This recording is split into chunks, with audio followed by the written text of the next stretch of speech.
और वही 9 in 1 या 11। तो डॉग में भी क्या बरसात में कोई विशेष प्रकार की बीमारियां होती है? भेड़ों को कीड़े का बैंक भी कहा जाता है। एम्बुलेंस सेवा भी 1965 उपलब्ध है, तो उनके अंडे जानवर पहुंचते हैं और पैरासाइट अपनी लाइफ साइकिल पूरी करता है। बरसात के इस महीने में गाय भैंस में कौन कौन सी बीमारियां फैलती हैं?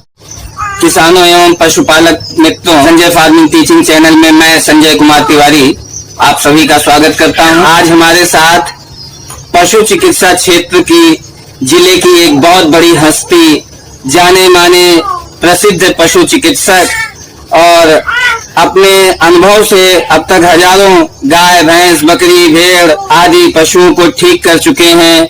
ऐसे हैं हमारे साथ डॉक्टर ज्ञान प्रकाश पाठक जी, सीएमओ साहेगढ़, जनपद अमेठी। तो आज मैं इनसे ये जानकारी लेना चाहता हूँ कि ये आज 10 जुलाई हो गई है, बरसात धीरे धीरे शुरू हो चुकी है, तो हम सबसे ये जानना चाहेंगे कि बरसात के इस महीने में गाय भैंस में कौन कौन सी बीमारियां फैलती हैं और उन बीमारियों का क्या उपाय है, क्या निदान पशुपालकों को करना चाहिए।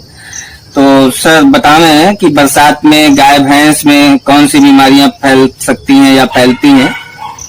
जी धन्यवाद पहले तो आपको जो कि गौ सेवा कर रहे हैं और इस गाय का बहुत ध्यान रख रहे हैं। मैं डॉक्टर ज्ञान प्रकाश पाठक, पशु चिकित्सा अधिकारी शाहगढ़।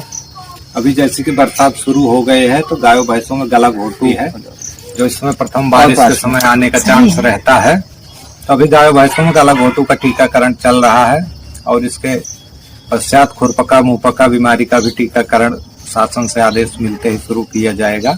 और इसमें पेट के कीड़ों की समस्या जानवरों में काफी हो जाती है, क्योंकि इनके लार्वा घास के टिप पे आ जाते हैं और जब जानवर चरते हैं तो उनके अंडे जानवर पहुंचते हैं और पैरासाइट अपनी लाइफ साइकिल पूरी करता है।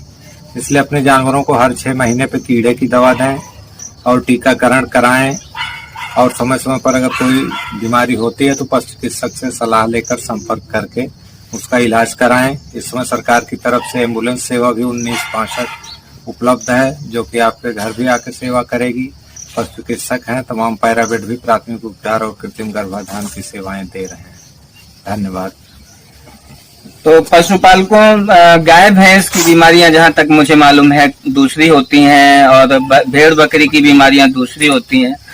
तो हम पशु चिकित्सा अधिकारी माननीय पाठक जी से ये जानना चाहेंगे कि इस बरसात के सीजन में भेड़ बकरियों में कौन सी बीमारियां होती हैं, जिससे कि पशुपालक सतर्क रहें और बीमारी हो जाने की हालत में वो क्या करें। जी जी, भेड़ बकरियों में ज्यादातर इनमें भी यही कीड़े का वो रहता है, क्योंकि खुले में चरती हैं, इसलिए भेड़ों को कीड़े का बैंक भी कहा जाता है। तो इनकी डिवर्मिंग बहुत जरूरी होती है। उनको कीड़े की दवा इन्हें भी हर 3 महीने पे या 6 महीने पे देते रहें। और PPR एक बीमारी होती है जिसका बकरियों में टीकाकरण अभी 1-2 महीने पहले हुआ है। तो इनको PPR से बचाएं। या इंट्रोटॉक्सिमिया, बहुत ज्यादा हरा चारा खा लेते हैं तो बैक्टीरियल इन्फेक्शन का डर रहता है। तो इनके अगर बीमारी नहीं हुई, टीकाकरण से बचाव अच्छा है। अगर कोई बीमारी होती है तो पशु चिकित्सक से संपर्क करके इलाज सुनिश्चित करें। सूकर में ज्यादा आपका अफ्रीकन स्वाइन फीवर होता है, इस समय तो नहीं। और संचारी रोग अभियान भी चल रहा है, तो लोगों को साफ सफाई के लिए जागरूक किया जा रहा है। गांव गांव जाके एना मासा बहू की टीमें हैं, पशु चिकित्सा अधिकारी की भी अपनी टीम है, वो जाके लोगों को जागरूक कर रहे हैं कि कैसे मच्छर से और सूकरों को अपने ह्यूमन आबादी से दूर रखें, जिससे संचारी रोग से बचाव हो सके। तो सर, इस समय क्षेत्र में लोगों में डॉग पालने का बहुत शौक है और लगभग हर 4-5वें घर में डॉग पले हुए हैं। तो डॉग में भी क्या बरसात में कोई विशेष प्रकार की बीमारियां होती हैं जिनसे कि बचाव करना चाहिए?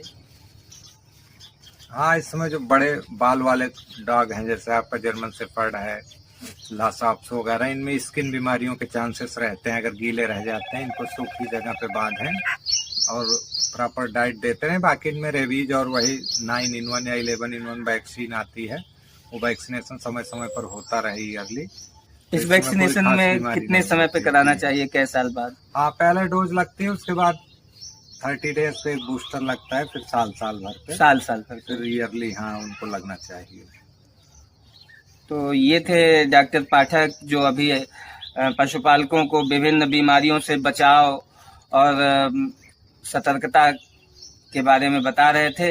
बहुत बहुत धन्यवाद डॉक्टर साहब को कि हमारे किसानों पशुपालकों को, व्यूअर्स को, दर्शकों को काफी बीमारियों के प्रति जागरूक किया। और इस समय डॉक्टर साहब बता रहे हैं संचारी रोग अभियान के चल रहा है, तो उसका भी आप लोग फायदा लें। जो सरकारी वैन चल रही है पशुओं के लिए, उसका भी आप लोग फायदा लें।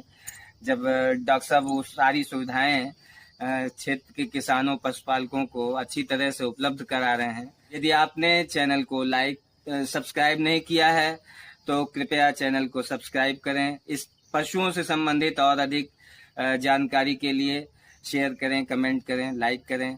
बहुत बहुत धन्यवाद, शुक्रिया।